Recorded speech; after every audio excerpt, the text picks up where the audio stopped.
Si tu veux une bonne alimentation, une bonne hygiène de vie pour de meilleures performances, alors bienvenue sur Football et Nutrition. Salut, je me présente, je suis Romuald de Football et Nutrition et je te dis bienvenue dans la deuxième vidéo de ma mini-série dédiée aux 10 facteurs de la performance au football.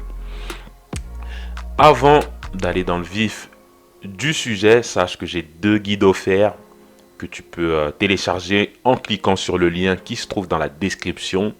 Il s'agit de 5 recettes de petit déjeuner idéales pour footballeurs et 5 recettes de boissons sportives fait maison pour les matchs.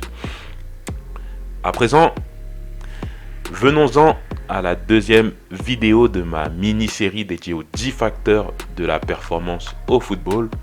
Et cette deuxième vidéo sera dédiée à l'entraînement. On va s'intéresser du coup au rôle de l'entraînement dans la performance du joueur de foot. Alors il y a plusieurs points sur l'entraînement que je voudrais évoquer.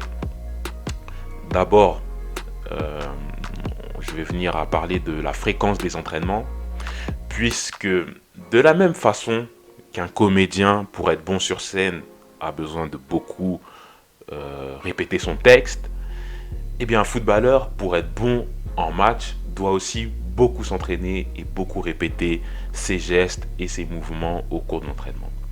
Et c'est là où va se situer la frontière entre le monde du foot amateur et le monde du foot professionnel, parce que dans le foot amateur, il va y avoir peut-être 2-3 entraînements dans la semaine et le match le week-end, tandis que dans le monde du foot professionnel, il y a des entraînements quasiment tous les jours. Et en dehors de l'aspect fréquence des entraînements, il y a aussi le travail effectué à l'entraînement, notamment au niveau, le travail technique. Je vais m'expliquer, puisque c'est grâce aux entraînements qu'on parvient à développer ses qualités techniques. Et moi, ce que je peux te dire sur les bases de la technique au football, c'est que ça s'apprend dès le plus jeune âge. Donc, c'est les entraînements vraiment du plus jeune âge qui vont être déterminants pour développer ces qualités techniques de base, qui pour moi sont déjà la qualité de contrôle, la qualité de passe, la qualité de conduite de balle. Ensuite, il y a aussi les dribbles, les tirs, etc.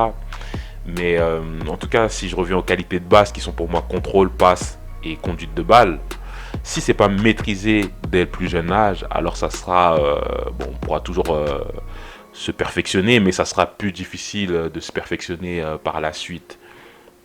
Ensuite, l'entraînement aussi, c'est ce qui permet de travailler sur les aspects tactiques, parce qu'il ne faut pas oublier que le football, c'est un sport collectif.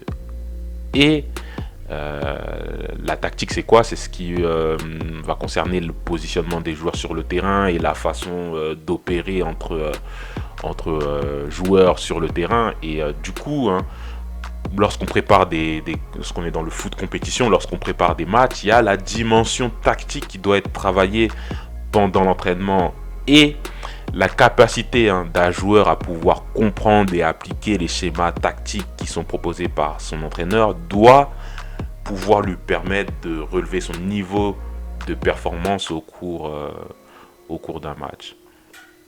Ensuite, l'autre point aussi que je voulais évoquer par rapport aux entraînements, c'est la qualité des entraîneurs. Puisque dans un entraînement, il y a un volet qui va être déterminant pour la performance d'un joueur, ça va reposer sur la capacité de son entraîneur à tirer le meilleur potentiel donc de lui, donc du joueur. Et je pense pour tous ceux qui ont joué au club, savent à peu près de quoi je parle, c'est que il y a des entraîneurs qu'on peut avoir et avec qui on va se sentir progresser beaucoup plus qu'avec d'autres.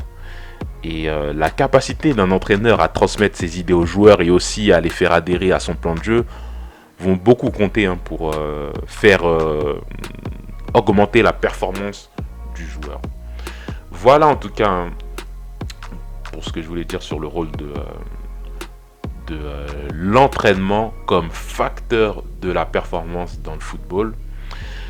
Du coup, dans la troisième vidéo de cette mini-série, on va parler de la récupération. N'hésite pas à réagir dans les commentaires à cette vidéo et n'hésite pas également à t'abonner sur les réseaux sociaux. Je te dis à bientôt pour la troisième vidéo de cette mini-série. Allez, ciao!